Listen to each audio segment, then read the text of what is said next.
মানুষ তার জীবনে যেমন কাজ করে, মৃত্যুর পর সেই কর্ম অনুযায়ী তার পুনর্জন্ম হয়। কর্মের ফলেই কেউ কুকুরের জন্ম পায়, আবার কেউ ভেড়া বা ছাগল হয়ে জন্মায়। হিন্দু ধর্মশাস্ত্র অনুসারে এই পৃথিবীতে বসবাসকারী সকল মানুষ মৃত্যুর পর তাদের পাপ ও পুণ্য অনুযায়ী আলাদা আলাদা যোনিকে বা রূপে জন্ম নেয় এবং নিজেদের পাপের ফল ভোগ করে। কিছু ধর্মগ্রন্থে এও বলা হয়েছে যে যেসব মানুষ জীবনে খুব বেশি পাপ করে তাদের এমন যোনিতে জন্ম হয় যেখানে তারা নিজেদের কষ্টের কথা কাউকে বলতেও পারে না, আবার কারো সাথে নিজের দুঃখ ভাগ করেও নিতে পারে না। বন্ধুরা, আজকের এই আলোচনায় আমরা জানব মানুষের এমন কোন কাজ করা উচিত নয় যার ফলে তাকে কুকুরের জন্ম নিতে হয় এবং সারা জীবন পথে পথে ঘুরে বেড়াতে হয়। ভগবান শ্রীকৃষ্ণ এই বিষয়ে কি বলেছেন এবং কোন পাপের কারণে মানুষকে পরের জন্মে কুকুর হতে হয় তা আমরা একটি সুন্দর গল্পের মাধ্যমে জানব। তাই বন্ধুরা, যদি চ্যানেলটি সাবস্ক্রাইব না করে থাকেন তবে সাবস্ক্রাইব করে ভিডিওটিতে একটি লাইক দিয়ে দিন। এক সময়ের কথা, একদিন দেবী রাধা ভগবান শ্রীকৃষ্ণের সাথে দেখা করতে গেলেন। তিনি শ্রীকৃষ্ণকে বললেন, হে প্রভু, আজ যখন আমি আপনার সাথে দেখা করতে আসছিলাম তখন পথে একটি দৃশ্য দেখলাম যে একটি কুকুর খাবারের খোঁজে এদিক সেদিক অসহায় হয়ে ঘুরছে। কাছেই এক ব্যক্তি বসে খাবার খাচ্ছিল। কুকুরটি তখন সেই লোকটির কাছে গিয়ে বসে পড়ল। কুকুরটি মনে মনে ভাবছিল যে হয়তো ওই লোকটি তাকেও একটু রুটি খেতে দেবে, কিন্তু সেই নিষ্ঠুর লোকটি একাই সব খাবার খেয়ে নিল। কুকুরটিকে রুটির একটি টুকরোও দিল না। শেষমেশ কুকুরটি খালি পেটেই সেখান থেকে চলে গেল। দেবী রাধা আরও বললেন, প্রভু, এই দৃশ্য দেখে আমার মনে দুটি প্রশ্ন জেগেছে। আমি চাই আপনি আমার প্রশ্ন দুটির উত্তর দিয়ে আমাকে শান্ত করুন। তখন ভগবান শ্রীকৃষ্ণ মৃদু হেসে বললেন, হে দেবী, তোমার মনে যা প্রশ্ন আছে তুমি নিশ্চিন্তে আমাকে বলো, আমি অবশ্যই তোমার প্রশ্নের উত্তর দেব। তখন দেবী রাধা বললেন, প্রভু, আমার প্রথম প্রশ্ন হলো, কোন পাপের কারণে মানুষকে পরের জন্মে কুকুর হয়ে জন্মাতে হয়? আর মানুষের জীবনে এমন কোন কাজ কখনোই করা উচিত নয় যা করলে তাকে কুকুরের যোনিতে যেতে হয়? আর আমার দ্বিতীয় প্রশ্নটি হলো, কুকুরকে রুটি খাওয়ালে আমরা কোন পুণ্য লাভ করি? উত্তরে শ্রীকৃষ্ণ বললেন, হে দেবী, আমি তোমাকে একটি পুরনো গল্প শোনাচ্ছি। এই গল্পটি শুনলেই তুমি তোমার সব প্রশ্নের উত্তর পেয়ে যাবে, তবে গল্পটি খুব মন দিয়ে শুনবে। দেবী রাধা বললেন, প্রভু, আপনি গল্পটি বলুন, আমি খুব মনোযোগ দিয়েই শুনব। তখন ভগবান শ্রীকৃষ্ণ গল্প শোনাতে শুরু করলেন। একবার ভগবান শ্রীরামচন্দ্র তার রাজসভায় বসে সভা পরিচালনা করছিলেন। হঠাৎ তিনি বাইরে থেকে একটি কুকুরের কান্নার আওয়াজ শুনতে পেলেন। তিনি সভায় উপস্থিত দ্বাররক্ষীকে আদেশ দিলেন ওই কুকুরটিকে সেখান থেকে তাড়িয়ে দিতে। দ্বাররক্ষী কুকুরের কাছে গেল এবং তাকে সেখান থেকে তাড়িয়ে দিল। পরের দিন যখন ভগবান শ্রীরাম আবার সভায় বসেছিলেন, সেই কুকুরটি আবার সেখানে এসে বসল। যেই শ্রীরামচন্দ্র সভায় কিছু বলতে শুরু করলেন, অমনি কুকুরটি আবার জোরে জোরে কাঁদতে শুরু করল। এবারও দ্বাররক্ষী গিয়ে তাকে তাড়িয়ে দিল। এরপর তৃতীয় দিনেও যখন প্রভু শ্রীরাম রাজসভায় বসেছিলেন, কুকুরটি আবার এলো এবং ঠিক সেই একই জায়গায় বসে জোরে জোরে কাঁদতে লাগল। তখন ভগবান শ্রীরাম মনে মনে ভাবলেন, এই কুকুরটি রোজ রোজ আমার রাজদরবারে এসে কেন কাঁদে? একে তো কেউ মারধরও করছে না, তবুও কেন সে রোজ আমারই দরবারে এসে কান্না জুড়ে দেয়? এই ভেবে ভগবান শ্রীরাম দ্বাররক্ষীকে আদেশ দিলেন, যাও, ওই কুকুরটিকে সসম্মানে আমার রাজসভায় নিয়ে এসো। দ্বাররক্ষী তখন কুকুরটির কাছে গিয়ে বলল, হে সারমেয় কুকুর, তুমি রোজ এখানে এসে কেন কাঁদো? চলো, স্বয়ং প্রভু শ্রীরাম তোমাকে তার রাজসভায় ডেকেছেন। তখন কুকুরটি উত্তর দিল, হে মুনিবর, আমি একটি সামান্য কুকুর। আমাদের জন্য মন্দির, রাজপ্রাসাদ, রান্নাঘর এবং গোয়ালঘরের মতো পবিত্র স্থানগুলোতে প্রবেশ করা নিষেধ। আমাকে অপবিত্র বলে মনে করা হয়। সেই কারণে আমি প্রভু শ্রীরামের পবিত্র রাজসভায় প্রবেশ করতে পারবো না। তুমি গিয়ে প্রভু শ্রীরামকে বলো, যদি তিনি আমার সাথে দেখা করতে চান তবে যেন তিনি দয়া করে নিজেই বাইরে আসেন, কিন্তু আমি কিছুতেই ভেতরে যেতে পারবো না। কুকুরের মুখে এই কথা শুনে দ্বাররক্ষী অবাক হয়ে গেল। সে তৎক্ষণাৎ প্রভু শ্রীরামের কাছে ফিরে গেল এবং কুকুরের বলা সমস্ত কথা তাকে জানালো। দ্বাররক্ষীর কথা শুনে ভগবান শ্রীরাম নিজেই রাজসভা ছেড়ে সেই কুকুরটির কাছে এলেন। তিনি কুকুরটিকে সস্নেহে জিজ্ঞেস করলেন, হে সারমেয়, তুমি রোজ আমার রাজদরবারে এসে এভাবে কাঁদো কেন? আমার দ্বাররক্ষীরা কি তোমাকে মেরেছে, নাকি আমার দ্বারা কোনো ভুল হয়েছে? কুকুরটি তখন বিনীতভাবে বলল, না প্রভু, আপনার কোনো ভুল হয়নি, আর আপনার দ্বাররক্ষীরাও আমাকে মারেনি। শ্রীরাম তখন জিজ্ঞেস করলেন, তাহলে তুমি রোজ এখানে এসে এমন আর্তনাদ করো কেন? উত্তরে কুকুরটি বলল, এই আঘাতে আমার একটা পা ভেঙে গেছে, এখন আমি ঠিকমতো হাঁটতে পারছি না, আমার খুব যন্ত্রণা হচ্ছে। সেই যন্ত্রণার কারণেই আমি আপনার দরবারে এসে কাঁদি। প্রভু, আমি শুনেছি আপনি সকলের সঠিক বিচার করেন, দয়া করে আমারও বিচার করুন এবং ওই অপরাধী সন্ন্যাসীকে উপযুক্ত শাস্তি দিন। কুকুরের এই কষ্টের কথা শুনে প্রভু শ্রীরাম অত্যন্ত দুঃখ পেলেন। তিনি তক্ষুনি সৈন্যদের আদেশ দিলেন, শিগগির যাও এবং সেই সন্ন্যাসীকে খুঁজে সসম্মানে আমার রাজসভায় নিয়ে এসো, আমি তাকে অবশ্যই শাস্তি দেব। সৈন্যরা গিয়ে সেই সন্ন্যাসীকে প্রভু শ্রীরামের দরবারে নিয়ে এলো। শ্রীরাম তখন সন্ন্যাসীকে জিজ্ঞেস করলেন, এই কুকুরটি যা বলছে তা কি সত্য? তুমি কি সত্যি একে পাথর মেরেছ? এর কি এমন অপরাধ ছিল যে তুমি এর পাই ভেঙে দিলে? বেচারা এখন যন্ত্রণায় ঠিকমতো হাঁটতেও পারছে না। সন্ন্যাসী তখন বলল, প্রভু, আমি আমার ঝুলি নিয়ে রাস্তা দিয়ে ভিক্ষা করতে যাচ্ছিলাম, তখন এই কুকুরটি আমার কাছে এসে লেজ নাড়াতে লাগলো। আমি যখন ওকে খেতে দিলাম না, তখন সে আমার ভিক্ষার ঝুলি ও খাবার ছুঁয়ে দিল। এতে আমার খুব রাগ হলো। রাগের মাথায় আমি একটা বড় পাথর তুলে ওকে ছুঁড়ে মারলাম। পাথরটা বড় ছিল বলে ওর পা ভেঙে গেছে। সন্ন্যাসীর মুখে এই কথা শুনে প্রভু শ্রীরাম ভীষণ রেগে গেলেন। তিনি সন্ন্যাসীকে ভর্ৎসনা করে বললেন, এই কুকুরটি একটি অবলা ও জ্ঞানহীন প্রাণী। খিদের জ্বালায় সে হয়তো এমনটা করেছে। ওর তো সেই জ্ঞান নেই যে কারোর খাবার ছোঁয়া উচিত নয়। কিন্তু তুমি তো একজন সন্ন্যাসী, তোমার তো জ্ঞান আছে যে কোনো জীবকে এভাবে আঘাত করা মহাপাপ। তাই এখানে অপরাধ কুকুরটির নয়, অপরাধ তোমার। এত বড় জ্ঞানী হয়েও তুমি এমন নিষ্ঠুর কাজ করেছ, তাই তোমাকেই অপরাধী বলে গণ্য করা হবে। এরপর প্রভু শ্রীরাম কুকুরটির দিকে তাকিয়ে বললেন, হে সারমেয়, এই সন্ন্যাসীই তোমার অপরাধী। এখন তুমিই বলো একে কি শাস্তি দেওয়া যায়। তুমি যা বলবে আমি তাই করব। কুকুরটি তখন অদ্ভুত এক আবদার করে বসল। সে বলল, প্রভু, এই সন্ন্যাসীকে কোনো এক নগরের বা রাজ্যের রাজা বানিয়ে দিন। শ্রীরাম বললেন, ঠিক আছে, তাই হবে। আদেশ অনুযায়ী সেই সন্ন্যাসীকে সুন্দর রাজপোশাক পরানো হলো। ঘোড়ায় চড়িয়ে ধুমধাম করে এক রাজপ্রাসাদে নিয়ে যাওয়া হলো এবং তাকে এক নগরের রাজা বানিয়ে দেওয়া হলো। রাজা হওয়ার পর সেই সন্ন্যাসী তো খুশিতে আত্মহারা। সে মনে মনে ভাবতে লাগলো, ওই কুকুরটা সত্যিই একটা আস্ত পাগল। আমি ওর পা ভেঙে দিলাম আর ও আমাকে শাস্তি দেওয়ার বদলে উল্টে রাজা বানিয়ে দিল। এদিকে রাজসভায় উপস্থিত কারোর মাথাতেই এই ব্যাপারটা ঢুকছিল না। সবাই অবাক হয়ে ভাবছিল, কুকুরটি কেন সন্ন্যাসীকে শাস্তি দেওয়ার বদলে রাজা বানিয়ে দিল? যেখানে সন্ন্যাসী তার পা ভেঙে দিয়েছে, সেখানে তো কঠিন শাস্তির বিধান হওয়া উচিত ছিল। কৌতূহল সামলাতে না পেরে কিছু মানুষ প্রভু শ্রীরামের কাছে গিয়ে জিজ্ঞেস করলেন, প্রভু, আমরা কিছুই বুঝতে পারছি না। ওই কুকুরটি সন্ন্যাসীকে শাস্তি না দিয়ে কেন তাকে রাজপ্রাসাদের রাজা বানিয়ে দিল? এটা কেমন বিচার হলো? মানুষের এই প্রশ্ন শুনে প্রভু শ্রীরাম বললেন, এই প্রশ্নের সঠিক উত্তর তো একমাত্র ওই কুকুরটিই তোমাদের দিতে পারবে। সে কেন এমনটা করল তা শোনার জন্য তোমাদের ওর কাছেই যেতে হবে। কুকুরের কথা শুনে উপস্থিত জনতা অবাক হয়ে তাকে জিজ্ঞেস করল, তুমি ওই সন্ন্যাসীকে শাস্তি দেওয়ার বদলে রাজা কেন বানালে? সে তো তোমার পা ভেঙে দিয়েছে, তার তো কঠোর শাস্তি হওয়া উচিত ছিল। উত্তরে কুকুরটি মৃদু হেসে বলল, তোমরা জানতে চাইছো কেন আমি তাকে রাজা বানালাম? তবে শোনো, আমি আমার গত জন্মে একজন নগর রাজা ছিলাম। ক্ষমতার অহংকারে আমি গরিবদের ওপর খুব অত্যাচার করতাম। আমার প্রজারা সারাদিন রোদে পুড়ে হাড় ভাঙা খাটুনি খেটে যে ফসল ফলাতো, তার অর্ধেক আমি জোর করে কেড়ে নিতাম। যারা দিতে চাইতো না, আমার সৈন্যরা তাদের খুব মারধর করত। আমি তাদের হকের ধন কেড়ে নিতাম। কুকুরটি দীর্ঘশ্বাস ফেলে বলল, গত জন্মে আমি অনেক পাপ করেছিলাম, আর সেই পাপের ফলেই এই জন্মে আমাকে কুকুর হয়ে জন্মাতে হয়েছে। আজ আমি সেই পাপের ফল ভোগ করছি।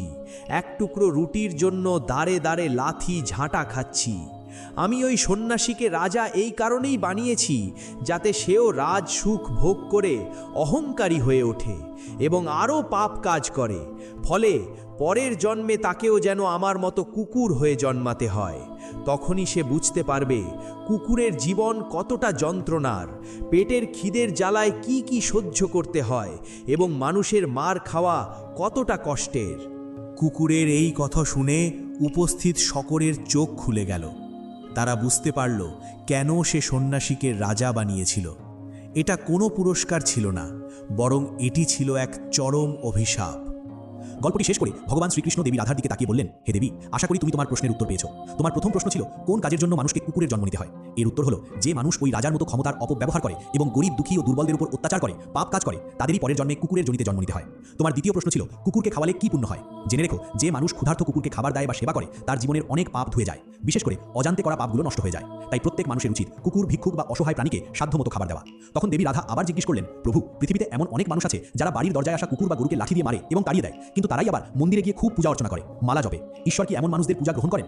ভগবান শ্রীকৃষ্ণ তখন হেসে উত্তর দিলেন, রাধে, এরা সেই সব মানুষ যারা গঙ্গায় পাপ ধুতে যায় ঠিকই, কিন্তু সেখান থেকে ফিরে এসেই আবার পাপ কাজ শুরু করে। মনে রেখো, গঙ্গা নদীতে স্নান করলে কেবল সেই পাপই ধুয়ে যায় যা মানুষ অজান্তে বা অনিচ্ছিতভাবে করে ফেলেছে, কিন্তু জেনে বুঝে বা ইচ্ছাকৃতভাবে করা পাপ গঙ্গা স্নানেও মোচন হয় না। শ্রীকৃষ্ণ আরও বললেন, গঙ্গা স্নানে কেবল সেই মানুষই পবিত্র হয় যার মন পরিষ্কার, যার মনে কোনো ছল কপট নেই, যে অন্যের ক্ষতি করে না এবং যার মনে নোংরা চিন্তা নেই। কিন্তু যারা মনে ছলনা রেখে ভক্তি দেখায়, যারা অন্যের মা বোনের দিকে কুনজরে তাকায়, তাদের কোনো পূজা বা স্নানই কাজে আসে না। দিন শেষে এমন পাপী মানুষদের বিনাশ নিশ্চিত। প্রত্যেক মানুষকেই তার কর্মফল অবশ্যই ভোগ করতে হয়। বন্ধুরা, আপনাদের এই কাহিনীটি কেমন লাগলো তা আমাদের কমেন্ট করে অবশ্যই জানাবেন। সবাই একবার প্রেম ভরে বলুন, রাধে রাধে, জয় Shrikrishna.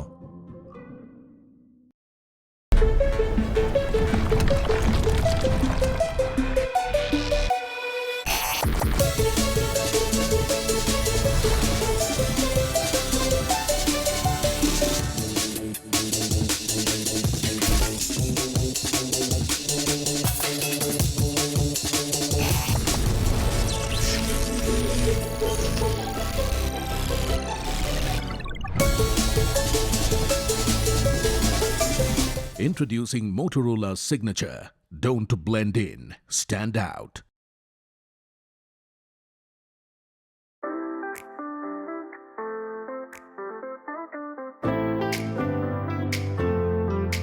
Okay, this is not what I imagined a laminate store would feel like. This is Century Arena, India's first tech-driven experience center for laminates and veneers, and it feels more like a design journey than a showroom. The first thing they encourage you to do is touch. You're not rushed into choosing anything. You walk through textures, colors, and moods. Each of these rings has a mood board built into it. Different textures, finishes, and pairings that already tells a story. And the screens extend that story into real rooms. So ideas start forming without anyone explaining anything to you. Now that you know how you want to feel, let's explore how to achieve it. They take one single color and show it in multiple textures. And then suddenly you realize, even if the color stays the same, the surface completely changes the emotion. And this massive panel shows the extended size laminates. No horizontal joints, no breaks. You can finally visualize clean, seamless surfaces instead of guessing from small samples. These are the textures and these are the presets. You can browse these like books, pull them out, scan them, and instantly explore the combination digitally. It feels organized, calm, and intuitive. You're not overwhelmed by choice. You are guided through it. This is Century Arena's Smart Lab. And honestly, this is where everything clicks. You can build combinations instantly. Change paint colors, finishes, room views, and everything updates in real time. You can save laminates and veneers, generate digital mood boards, and even take them home. It's perfect for homeowners making confident choices, architects testing ideas, and contractors locking final selections. This space is more than functional.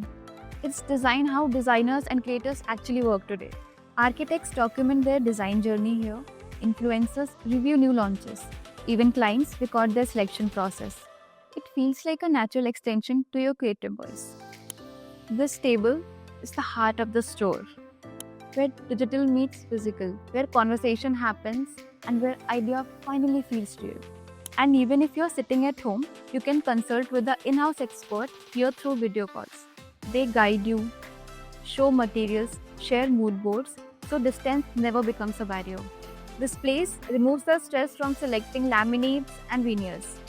No pressure, no guesswork, just clarity.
ये आपके phone पर राम जी का live wallpaper है। ऐसा लग रहा है राम जी साक्षात प्रकट हो गए हो। हाँ प्रदीप जी, जब भी फोन देखता हूँ ऐसा लगता है राम जी की कृपा सदा मेरे साथ है।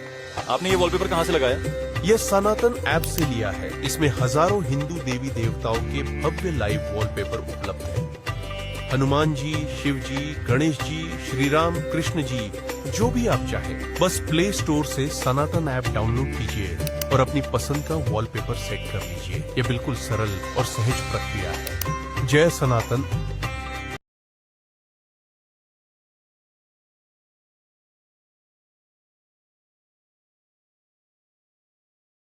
দেখুন না, এই এক খেয়ে চকলেট কুকিজ খেতে খেতে জীবনটাই মনমরা হয়ে পড়েছে। ওর নাম কি? জিমি।